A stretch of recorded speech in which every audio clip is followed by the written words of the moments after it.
আল্লাহর হাবিব বললেন ৭ শ্রেণীর ব্যক্তিকে আল্লাহ তাআলা আরশের নিচে ছায়া দিবেন। এর মধ্যে এক শ্রেণীর ব্যক্তি রাজুলুন কলবুহু মুআল্লাকুন বিল মাসাজিদ, ওই ব্যক্তি যার হৃদয়টা সবসময় আল্লাহর মসজিদের সাথে লেগে থাকে। মসজিদের সাথে যার হৃদয় লেগে থাকে তাকে আরশের নিচে ছায়া দিবে কে? এজন্য মসজিদের সাথে যেন আমাদের হৃদয়গুলো লেগে থাকে। অনেকেই দেখবেন এত ভালো নামাজে জোহর পরে টেনশন করে আসরটা কই পড়বো, আসর পরে চিন্তা করে মাগরিবের সময় আমি কোথায় থাকবো, মাগরিবের সময় টেনশন, ইস এশাটা হয়ে গেলেই তো শেষ। এরকম লোক আছে না নাই? এদেরকে সেই কঠিন ভয়াবহ দিনে আরশের নিচে ছায়া দিবে কে? তারপরে মসজিদ আমাদের ৪ নাম্বার পদ্ধতি, মসজিদকে পরিচ্ছন্ন রাখা, মসজিদকে ঝাড়ু দেয়া। মসজিদকে যারা পরিষ্কার করে তাদের হৃদয়ের যন্ত্রণা দূর করে দেয় কে? সাইয়েদনা ইব্রাহিম আলাইহিস সালাম এবং ইসমাঈল আলাইহিস সালামকে আল্লাহ তাআলা আদেশ করেছেন তাহহিরা বাইতিয়া লিত-তাইফিনা ওয়াল আকিফিনা ওয়ার রুকআইস সুজুদ। হে ইব্রাহিম, ইসমাঈল, বাপ বেটা দুইজন মিলে মসজিদ ঝাড়ু দাও। কি ঝাড়ু দাও? মসজিদেরি ঝাড়ু বড়দার ও কামারে হাত শোনো আমারে মুনাজাত। পড়েন, শোনো শোনো ইয়া এলাহি আমারে মুনাজাত, শোনো আমারে মুনাজাত। পড়েন আমিন। মসজিদ ঝাড়ু দেওয়া মসজিদ আবাদের অন্তর্ভুক্ত। আপনারা কেউ কোনোদিন মসজিদ ঝাড়ু দিয়েছেন নাকি? কে কে দিয়েছেন দেখি? সবাই সবাই মসজিদের খাদেম, মাশাআল্লাহ। আমিও দিছি মসজিদ ঝাড়ু, অনেক দিছি, মাশাআল্লাহ। আল্লাহ তুমি কবুল করো। যাদের হৃদয়ে বড় জ্বালা, ফ্যামিলিতে সুখ নাই, শান্তি নাই, তারা হৃদয়ে প্রশান্তি আনতে চাইলে এতিমখানায় যাবেন, এতিমের মাথায় হাত বুলিয়ে দিবেন, এতিমের মুখে খাবার তুলে দিবেন, আপনার হৃদয়টারে নরম করে দিবে কে? আল্লাহর ঘর মসজিদে যাবেন, নিজ হাতে মসজিদটারে একটু পরিষ্কার করে দিবেন, আপনার জীবনটারে উজালা করে দিবে কে? তাহলে এগুলো করার মাধ্যমে আমরা মসজিদের আবাদ করতে চাই। আমরা মসজিদের আবাদকারী হতে চাই কি চাই না? আল্লাহর ঘর মসজিদ আবাদ করার মতো শ্রেষ্ঠ কাজ পৃথিবীতে হতে পারে না। এই মসজিদের কিছু আদব আছে, আল্লাহ রাসূল সাল্লাল্লাহু আলাইহি ওয়াসাল্লাম বলেছেন এই আদবগুলো মেনটেন করে যেন আল্লাহর ঘর মসজিদের সাথে আমরা ব্যবহার করি। মসজিদের ১ নম্বর আদব হচ্ছে মসজিদে ওযুর সাথে প্রবেশ করা। কিসের সাথে? ওযু করে পরিচ্ছন্ন হয়ে মসজিদে প্রবেশ করা। এজন্য অপবিত্র অবস্থায় গোসল ফরজ, এরকম অবস্থায় মসজিদে ঢোকা যাবে? কথা বলেন, ঢোকা যায়? যেই নারীদের মাসিক চলতেছে, মেনস্ট্রুয়েশনাল পিরিয়ড চলতেছে, ওই নারীদের পক্ষে মসজিদে ঢোকা জায়েজ আছে? নাই। তাহলে এটা হলো ১ নম্বর আদব। মসজিদে ঢোকার সময় কি করে ঢুকবো? ওযু করে। আওয়াজ করে বলেন, কি করে ঢুকবো? ওযু করে। ২ নম্বর আদব হচ্ছে মসজিদে যাওয়ার সময় সবচেয়ে ভালো জামাটা পরে যাব, সবচেয়ে ভালো পাঞ্জাবিটা পরে যাব। জান তো আপনারা? না সবচেয়ে সিরাটা পরে যান? হ্যাঁ, অনেকের নামাজের জন্য একটা পুরান জামা আছে, সিরা পাড়া, এদিকে হাত উঠাইলে দিকতে দেখা যায়, আছে না নাই? সবচেয়ে সিরা পাড়াটা রাখে নামাজের জন্য, কপাল পোড়া। আর সুন্নাতে খাতনার অনুষ্ঠানে গেলে মাশাআল্লাহ লেহেঙ্গা গায়ে দেওয়া যায়, আছে না নাই? না, আপনি ইবাদতের জন্য সবচেয়ে সুন্দর জামাটা রাখবেন। এজন্য রাব্বুল আলামিন বলেন, ইয়া বানি আদম খুযু যিনাতাকুম ইনদা কুল্লি মসজিদ। ও বনি আদম, তুমি যখন আল্লাহর ঘর মসজিদে ঢুকবা, ও বনি আদম, তুমি যখন নামাজের মুসল্লায় দাঁড়াবা, তোমার সবচাইতে দামি, সবচাইতে সুন্দর জামাটা গায়ে দিয়ে তুমি নামাজে দাঁড়াও। ঠিক কি না? তাহলে এখন মসজিদে যাওয়ার সময় কি গায়ে দিয়ে যাবেন বলেন? খিতা করবাইন? হ্যাঁ, মাশাআল্লাহ। হ্যাঁ, সবচেয়ে ভালো কাপড়টা আয়রন করে পারফিউম মেখে তারপরে আমরা যাব। রাজি আছেন তো? ৩ নম্বর আদব হচ্ছে মসজিদে ঢোকার সময় বাম পা দিয়ে ঢুকতে হয়।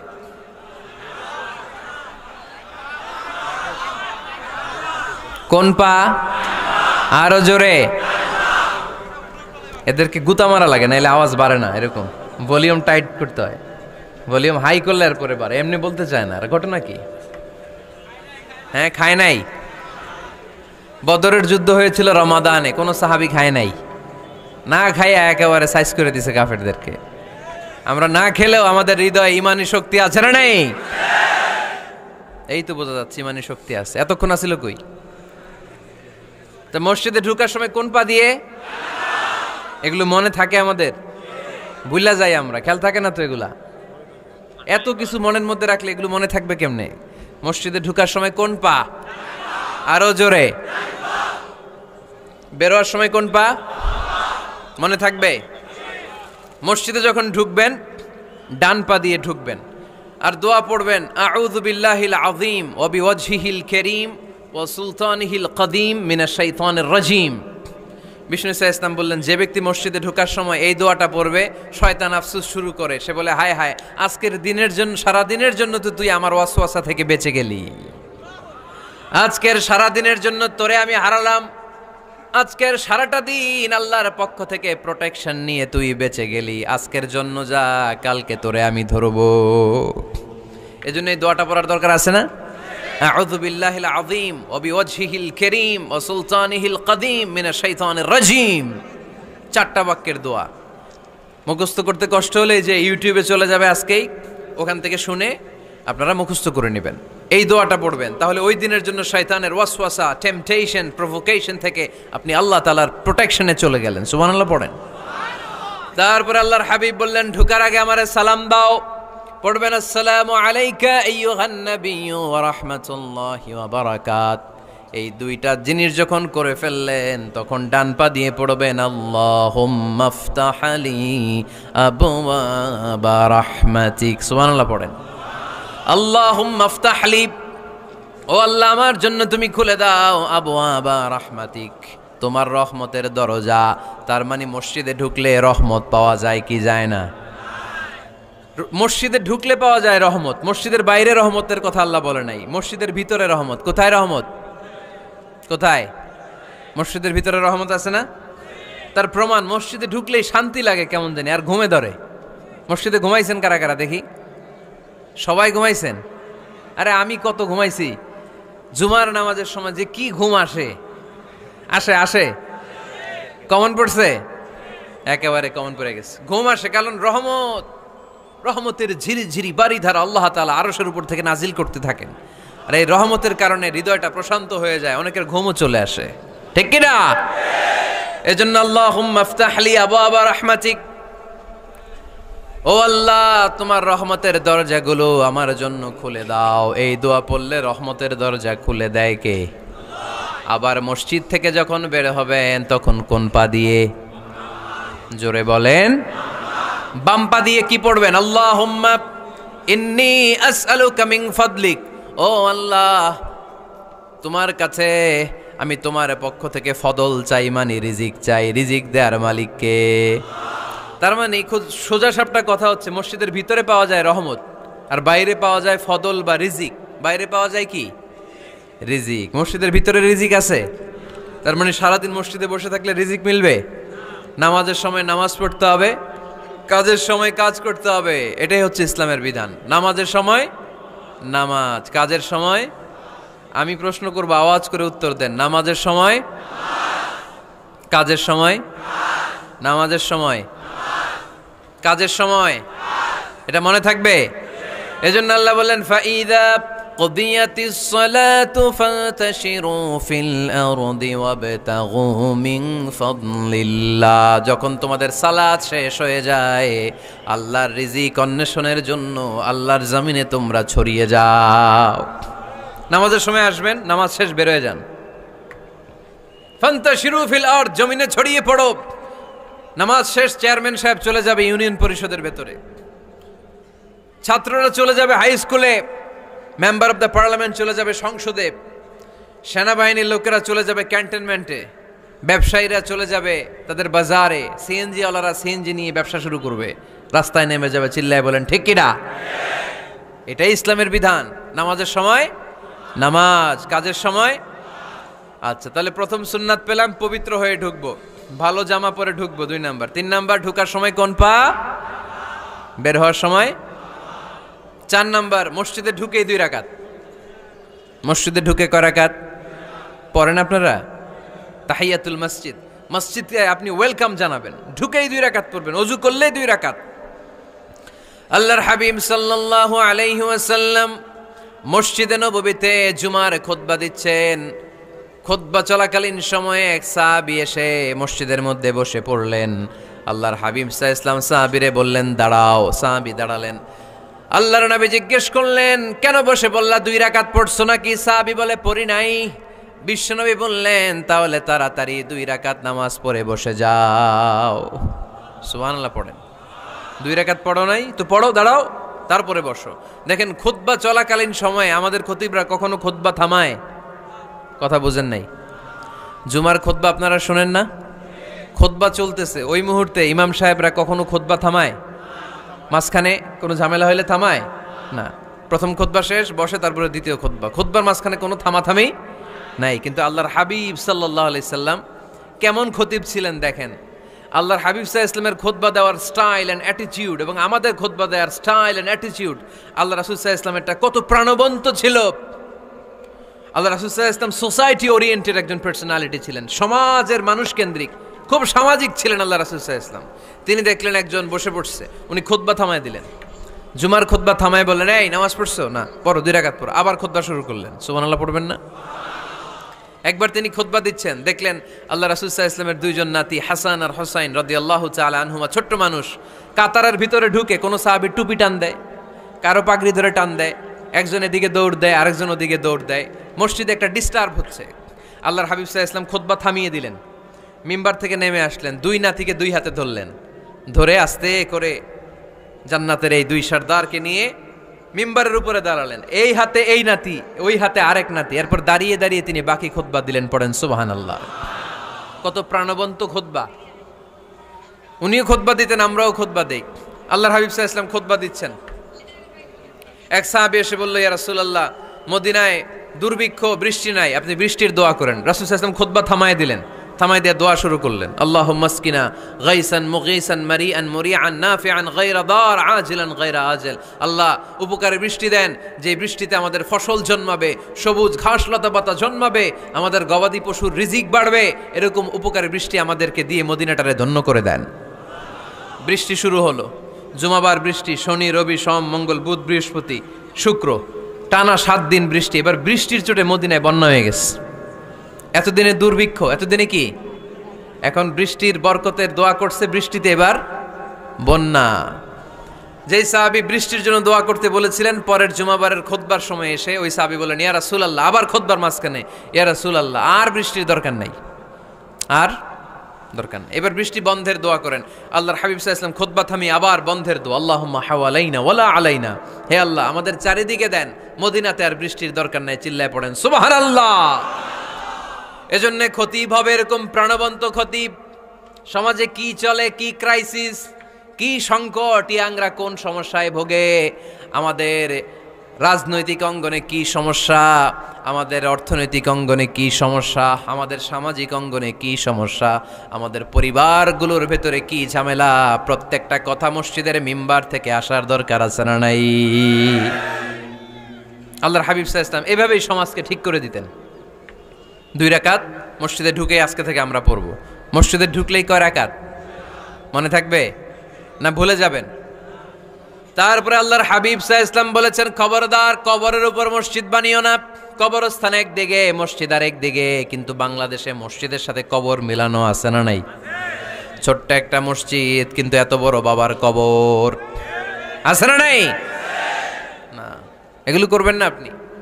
আগে হবে মসজিদ, পরে কবরস্থান। যেমন মসজিদে নববী হয়েছে আগে, তারপরে বিশ্বনবীর কবর এখানে আছে না নাই?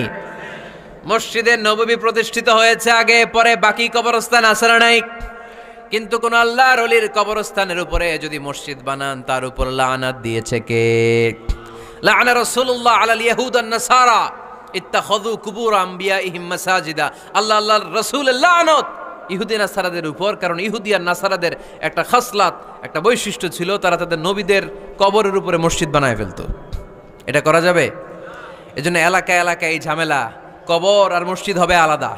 আবার মসজিদের কেবলার দিকে যেন কবরস্থান না হয়, তাহলে শিরক হওয়ার সম্ভাবনা আছে না নাই? খুব সাবধান। আল্লাহ সব মাফ করে, কিন্তু শিরক মাফ করে না, ঠিক কিনা? শিরক হচ্ছে মহাপাপ, সব পাপের বাপ। এজন্য আমরা সব করলেও শিরকের গুনাহ মুসলমান কখনো করতে পারে। এরপর আল্লাহর হাবিব বললেন মসজিদকে পরিষ্কার পরিচ্ছন্ন রাখো, এটাও মসজিদের আদাব। মসজিদে আতর লাগিয়ে দেন, বাখুর জ্বালিয়ে দেন। আপনাদের এই এলাকার মধ্যে তো বাখুরের অভাব নাই, আগরের অভাব নাই, ঠিক কিনা? গতকাল প্রোগ্রাম ছিল কই? সুজানগর, আগরের রাজধানী। আগর চিনেননি আপনারা? হ্যাঁ, এই যে দেহনেল উদ পারফিউম, আপনাদের এই যে মাহাতাব সাহেবের আল হারামাইন, এরপরে যে আজমল কোম্পানি, এও আপনাদের এই মৌলভীবাজার এলাকার। এরকম অনেক কোম্পানি আছে দুবাই ভিত্তিক, গোটা বিশ্বে ওনারা ব্র্যান্ডিং করেছে। এগুলোর র ম্যাটেরিয়াল, কাঁচামাল যায় হচ্ছে আপনাদের মৌলভীবাজার থেকে। ছেলের বউ শাশুড়ির ওয়াজ গতকাল করছি, শুনে নিন। শাশুড়ি আর বৌমার কিলাকিলি, গতকালের ওয়াজের বিষয় ছিল কি? শাশুড়ি বৌমার কিলাকিলি কি করে থামাবেন, শুনে নিন। আচ্ছা ঠিক আছে, মুফতি সাহেবদের কাছ থেকে জেনে নেবেন এই প্রশ্ন। আমি উত্তর দিলে আবার কিলাকিলি লেগে যাবে বাংলাদেশ, কিলাকিলির দরকার নাই। সম্মানিত ভাইয়েরা, মসজিদ পরিষ্কার পরিচ্ছন্ন রাখবেন, এই বাখুর জ্বালাবেন, দেহনেল উদ, এই পারফিউমগুলো ছড়িয়ে দিবেন। মসজিদের মধ্যে অনেক মসজিদে দুর্গন্ধ আছে না নাই? এই কার্পেটের মধ্যে ময়লা, পরিষ্কার করে না। আল্লাহর হাবিব সাল্লাল্লাহু আলাইহি ওয়াসাল্লাম বলেছেন, খবরদার। আম্মা জান আয়েশা বর্ণনা করেন, আমার রাসূলুল্লাহ সাল্লাল্লাহু আলাইহি ওয়াসাল্লাম বিবিনাইল মসজিদ ফি দুয়ার ওয়া আন তুতায়্যাবা ওয়া তুনাযযাফ, আমরা যেন এলাকা এলাকায় মসজিদ বানাই, মসজিদগুলোকে যেন পারফিউম দিয়ে, আতর দিয়ে সুগন্ধময় করে দেয়। বিশ্বনবী আদেশ করেছেন, সুবহানাল্লাহ পড়েন। এজন্য কোনো অপরিচ্ছন্ন মসজিদ থাকতে পারবে না। মসজিদের পাশ দিয়ে গেলে আতরের ঘ্রাণে আমোদ হয়ে লোকজন যেন বুঝতে পারে এটা আল্লাহর ঘর, মসজিদ। চিল্লায় বলেন ঠিক কি না? এরপরে আল্লাহর হাবিব সাল্লাল্লাহু আলাইহি ওয়াসাল্লাম বলেছেন, মসজিদের আরেকটা আদব হলো মসজিদকে অতিমাত্রায় ডিজাইন না করা। বেশি ডিজাইন করা যাবে না।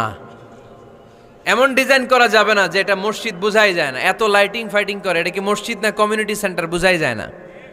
আছে না নাই? আছে। এরকম যেন আমরা না করি সম্মানিত ভাইয়েরা। বিশেষ করে মসজিদের সামনের দেয়ালে। কোন দেয়ালে? সামনের দেয়ালটা, কেবলার দিকে যেই দেয়াল, এই দেয়ালটা হতে হবে ফ্রেশ, যাতে করে মানুষের দৃষ্টি আকর্ষণ না করে। প্রায় মসজিদের দেয়ালের মাঝখানে দেখবেন আপনি ক্যালেন্ডার ঝুলায় রাখে, আছে না নাই? মৌলভীবাজারের কি অবস্থা?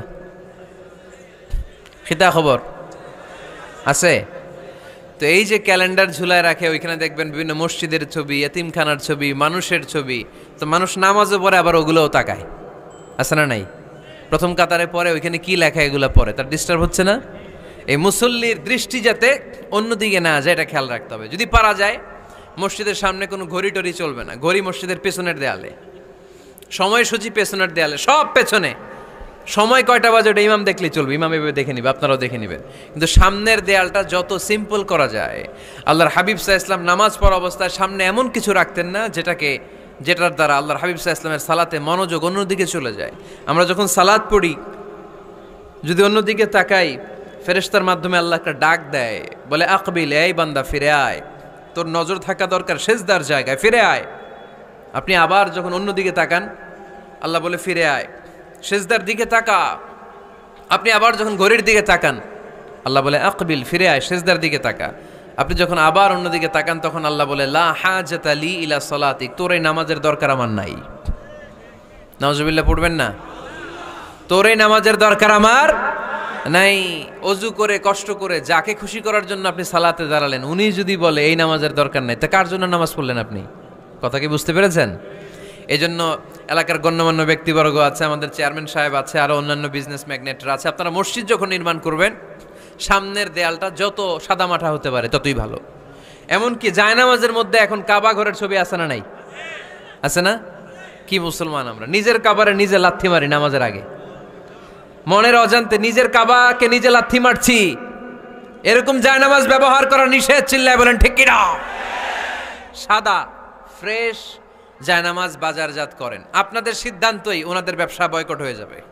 আপনারা যদি এখন থেকে মসজিদের মিনারা আর কাবা ঘরের যে প্রতিকৃতি বা ছবি, এরকম ছবি সম্বলিত জায়নামাজ কিনা বন্ধ করে দেন, এদের মার্কেট থাকবে? কথা বলেন। কালকে থেকে আমরা জায়নামাজ কেনার সময় ফ্রেশ জায়নামাজ কিনবো। কোনো মসজিদ, কোনো মিনার, আমাদের কাবা ঘরের ছবি সম্বলিত কোনো জায়নামাজ কিনা যাবে? আওয়াজ করে বলেন, যাবে? যাবে না। এগুলো হচ্ছে মসজিদের আদাব, এগুলো রক্ষা করে মসজিদে ঢোকার দরকার আছে না নাই? তাহলে মসজিদ সবার, মসজিদ আল্লাহর হাবিব সাল্লাল্লাহু আলাইহি ওয়াসাল্লাম খ্রিস্টানদেরকে মসজিদে ঢুকতে দিয়েছেন। আর আমরা মুসলমান ভাইয়ের জন্য মসজিদে তালা ঝুলাই দেই, আছে না নাই? আল্লাহর হাবিব সাল্লাল্লাহু আলাইহি ওয়াসাল্লাম কোথাও গেলেই প্রথমে মসজিদ বানাতেন। কি বানাতেন? মসজিদ বানাতেন। মক্কা থেকে হিজরত করে মদিনায় আসলেন, কোবায় থাকলেন কয়েক সপ্তাহ। কোবা পল্লীতে তিনি মসজিদ বানালেন, মসজিদ কোবা। ওখানে প্রতি শনিবার কেউ যদি অজু করে ওখানে যে 2 রাকাত নামাজ পড়ে, একটা কবুল উমরার সওয়াব আল্লাহ তাআলা তার আমলনামায় দিয়ে দেয়। মসজিদে কোবা বানালেন। তারপরে মদিনায় এসে মসজিদে নববী বানালেন আল্লাহর হাবিব সাল্লাল্লাহু আলাইহি ওয়াসাল্লাম, মসজিদে নববী। এটা ছিল আল্লাহ রাসূল সাল্লাল্লাহু আলাইহি ওয়াসাল্লামের বৈশিষ্ট্য। কোথাও গেলেই তিনি মসজিদ বানাতেন। মসজিদে নববী, হায় রে, এখন তো কত সুন্দর মসজিদ আমরা দেখি, আমরা যে সালাত পড়ি। আল্লাহর হাবিব সাল্লাল্লাহু আলাইহি সাল্লামের সময় মসজিদে নববী কি এরকম ছিল? কথা বলেন। ফ্লোর ছিল বালুর ফ্লোর। কিসের ফ্লোর? আমাদের মসজিদের ফ্লোর কিসের? টাইলস। আর আল্লাহ রাসূল সাল্লাল্লাহু আলাইহি ওয়াসাল্লামের মসজিদে নববীর ফ্লোর কিসের? কথা বলে না। তো আওয়াজ করে উত্তর দেন না কেন? কষ্ট হচ্ছে? দুপুরে খাইছেন না সবাই? কেন খান নাই কেন? রোজা রাখছিলেন? হ্যাঁ, ফজর বাদে আইছি। আচ্ছা ঠিক আছে, ঠিক আছে। আচ্ছা আচ্ছা, সাউন্ড নাই, কথা শোনা যায় না? তো এটা শুনলা কেমনে? জিজ্ঞেস করলাম কথা শোনা যায় না, কয় না। তো এটা শুনলা কি করে? মানে অল্প শোনা যায়, তাই তো? একটু পরে আমার বিদায় ঘন্টা বাজবে, আমি চলে যাব। তোমরা ডিস্টার্ব করতে করতে আমার সময় শেষ। তোমরা ডিস্টার্ব করলে তোমাদের লস। আমি আমার টাইমের 1 মিনিটে বেশি যেতে পারবো না, কারণ এখানে আসরের সালাতের আজান শুরু হয়ে যাবে, এরপরে কোনো কথা নেই। আর বক্তব্য লম্বা করা এটা বেদাত। এই বেদাতকে আমি সুন্নাতের মধ্যে আনতে চাচ্ছি। একটা সময়ে একেবারে কমায় নিয়ে আসবো। এত প্রোগ্রামও আমি করতে চাই না। আমি ঘোষণা দিয়েছি আগামী বছরে সারা বাংলাদেশে আমার প্রোগ্রাম হবে 50টা। কয়টা? 50টা। এরপরের বছর 30টা, এরপরের বছর 20টা। বিভাগীয় প্রোগ্রাম করলেই চলবে আমার। এক এক বিভাগে যে 2 দিন 3 দিন খালাস। এত দরকার নেই, এত লম্বা চূড়ার বক্তব্যের দরকার নেই। আধা ঘন্টা চুপ করে শুনেন, কয়েকটা মেসেজ ড্রপ করি, take it with you to your home, then practice and apply in the society. নিয়ে যান, আমল করেন, সমাজে কাজে লাগান। সমাজটা আলোকিত করে দিবে কে? খুতাবুকুম তাওয়িলা সালাওয়াতুকুম কাসীরা। আল্লাহর হাবিব সাল্লাল্লাহু আলাইহি ওয়াসাল্লাম বললেন, কিয়ামতের একটা আলামত, কিয়ামতের আগে তোমাদের বক্তব্য হয়ে যাবে লম্বা, সালাত হয়ে যাবে খাটো। সালাতের পরে তাসবিহ পড়তে চায় না লোকজন, ব্যস্ত, মহা ব্যস্ত, সুপার বিজি। কোত্থেকে আসলে এই ব্যস্ততা? আপনি রবের সাথে মুনাজাত, না যাই ইউনাজি মুনাজাত, আপনার রবের সাথে একাকী নীরবে কথা বলতে মনে চায় না আপনার? তা তো তাড়াহুড়ো কিসের? ধীর স্থির হন, একটু স্থির হন, একটু মনোদৈহিক প্রশান্তি অর্জনের চেষ্টা করেন। সব সময় ব্যস্ত, ধাক্কাধাক্কি, উচ্ছৃঙ্খলা, এগুলো আমাদেরকে শেষ করে দিয়েছে। এজন্য লম্বা চোরা বক্তব্য ঠিক না। বক্তব্য শুনতে আমাদের ভালো লাগে, আমল করতে ভালো লাগে না। বক্তব্যটা শেষেই সিগারেট ধরায়, আছে না নাই? মাহফিল শেষেই বিড়ি ধরায়, কয় চমৎকার ওয়াজ করছে হুজুরে। ওয়াজটা সেরকম হয়েছে, অনেক কণ্ঠ সুন্দর হুজুরের। এতদিন ইউটিউবে দেখছি, আজকে সরাসরি দেখাইছি, আছে না নাই? তো কি লাভ হয়েছে? লাভটা হয়েছে কি? এই যে মাহফিল শেষে বিড়িটা ধরাইলেন আর গেলেন, কোনো লাভ হয় নাই। এগুলো থেকে বেরিয়ে আসতে হবে। বছরের পর বছর আমাদেরকে শেখানো হয়েছে একভাবে, কেউ এই পরিবর্তনের আওয়াজ তোলে নাই। আওয়াজ আপনাকে তুলতে হবে। আওয়াজ তোলার জন্য এত মানুষ লাগে না, আপনি একাই যথেষ্ট। আপনি দাঁড়ান না সামনে, দেখবেন আপনার সামনে কেউ টিকে থাকতে পারবে না, ঠিক কিনা? কিন্তু আপনার শক্ত সিদ্ধান্ত লাগবে, পরিবর্তনের জন্য শক্ত মানসিকতা লাগবে, যে আমি পরিবর্তন করতে চাই। We have to change. যুগ জামানা পাল্টে দিতে চাই না অনেকজন। এক মানুষই আনতে পারে জাতির জাগরণ। এক মানুষই বিপদকালে বাঁচায় কাফেলায়, ক্ষুদ্র ডিঙ্গি বাঁচায় জাহাজ অসীম দরিয়ায়। এজন্য আপনার শক্ত সিদ্ধান্ত পারে আপনার মৌলভীবাজারটাকে দেশের শ্রেষ্ঠ জেলা, শ্রেষ্ঠ থানা হিসেবে আল্লাহর কাছে কবুল করতে, ঠিক কিনা? এজন্য লম্বা চূড়া আলোচনা ঠিক না। ছোটখাটো অল্প কয়েকটা মেসেজ নিয়ে যেতে পারলেই that's enough. One of the minor signs before the day of judgment, your Islamic lectures will be very longer and your salah 5 times a day will be shorter. কিয়ামতের আগে বক্তব্য লম্বা, নামাজ খাটো, তাসবিহ পড়ে না, ব্যস্ত, মহাব্যস্ত। এই মহাব্যস্ততা ছাড়েন, কোরআন সুন্নাহর দিকে ফিরে আসেন। বরকত দিবে কে? বিশ্বনবীর মসজিদে নববীর ফ্লোর বালুর ফ্লোর ছিল, আমাদের ফ্লোর টাইলস। আল্লাহর হাবিব সাল্লাল্লাহু আলাইহি ওয়াসাল্লামের মসজিদে বালি নিচে, এই বালিতে নামাজ পড়তেন। বৃষ্টি হলে কাদামাটি হয়ে যেত, কাদামাটিতেই সেজদা করতেন। সেজদা করলে কাদার মাটি আল্লাহর হাবিব সাল্লাল্লাহু আলাইহি ওয়াসাল্লামের নাকে আর কপালে লেগে যেত। তিনি সালাম ফিরিয়ে সাহাবাদের দিকে মুখ ফিরিয়ে বসলে দেখতেন প্রতিটা সাহাবীর নাকে আর কপালে কাদার মাটি মিশে আছে। তার মানে প্রিয় নবী সাল্লাল্লাহু আলাইহি ওয়াসাল্লামের মসজিদে নববী ছিল কাঁচা, কিন্তু মুসল্লি ছিল পাকা। আমাদের মসজিদগুলা হয়েছে পাকা, কিন্তু মুসল্লি কাঁচা, ঠিক কিনা? ফজরের সালাতে মানুষ নাই। ইমাম সাহেব আছেন কে কে এলাকায়? দেখি ইমাম, মসজিদের ইমাম, মাশাআল্লাহ। আপনাদের এইখানে ওই মসজিদে ফজরের নামাজে কয় কাতার হয়? 5 জন 6 জন? কেনে এত কম? কেনে? হ্যাঁ, আসে না, আসতে চায় না লোকজন। তো এই যে 5-6 জন ফজরের সালাতে, কল্পনা করতে পারেন ফজরের সালাতে এত কম লোক। ফজরের জামাতে লোক যায় না, এটা একটা মহামারী। যেদিন ফজরের জামাতের দৃশ্য আর জুমার নামাজের দৃশ্য একরকম হয়ে যাবে, ওই দিনই বাংলাদেশে ইসলাম কায়েম হয়ে যাবে।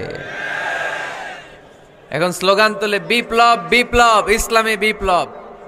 আর ফজরের সময় আমি কম্বলের ভিতরে, আছে না নাই? কোনো বিপ্লব হবে না। ফজরের নামাজ জামাতে পড়ুন, সকালটারে বরকতময় করে দিবে কে? আল্লাহর হাবিব সাল্লাল্লাহু আলাইহি ওয়াসাল্লামের মসজিদ ছিল সবার জন্য উন্মুক্ত, এখানে সবাই আসতে পারত। এজন্য মসজিদ হবে সবার। আমরা মসজিদের আবাদকারী হতে চাই। এজন্য রব্বুল আলামিন বলেন, ইন্নামা ইয়া'মুরু মাসাজিদাল্লাহি মান আমানা বিল্লাহি ওয়াল ইয়াউমিল আখির ওয়া কামাস সালাতা ওয়া আতাজ যাকাতা ওয়া লাম ইয়াখশা ইল্লাল্লাহ ফাআসা উলাইকা আন ইয়াকুনু মিনাল মুহতাদিন। সুবহানাল্লাহ পড়েন। রব্বুল আলামিন বললেন মসজিদের আবাদকারী হবে তারা যারা আল্লাহর প্রতি ঈমান আনে, আখিরাতের প্রতি ঈমান আনে, যারা সালাত কায়েম করে, যারা যাকাত আদায় করে, যারা দুনিয়ার কাউকে ভয় পায় না, ভয় পায় একজনকে, চিল্লায় বলেন তিনি কে? যাদের হৃদয়ে আছে আল্লাহর ভয়, তারা কবু পথ ভুলে যায় না। আল্লাহর প্রেম ছাড়া এই দুনিয়ায় কারো কাছে কোনো কিছু চায় না, ঠিক কিনা? তাহলে যারা মসজিদের আবাদকারী, এরা ভয় পায় একজনকে, চিল্লায় বলেন তিনি কে? মসজিদের আবাদকারীদের প্রথম গুণ, তারা আল্লাহয় বিশ্বাস করে, তারা আখিরাতে বিশ্বাস করে, তারা সালাত কায়েম করে, তারা যাকাত আদায় করে, তারা আল্লাহ ছাড়া পৃথিবীর কাউরে ভয় পায় না। আল্লাহ বলেন ফাআসা উলাইকা আন ইয়াকুনু মিনাল মুহতাদিন। আশা করা যায় তারাই হলো হেদায়েতের রাস্তার উপরে আছে, ঠিক কি না? তারাই মসজিদের আবাদকারী, যারা মসজিদে যায়, সালাত আদায় করে। এখন মসজিদের আবাদকারী আপনি হতে চান, আপনি মসজিদে যান না, আপনি আবাদকারী হতে পারবেন? মসজিদের অনেক সভাপতি আছে, মসজিদে যায় না, আছে না নাই? মৌলভীবাজারে এই সমস্যা বোধহয় নাই। মসজিদের সেক্রেটারি মসজিদে যায় না, আছে না নাই? তাহলে হইল, এটা হইল, এটা মেনে নেওয়া যায়?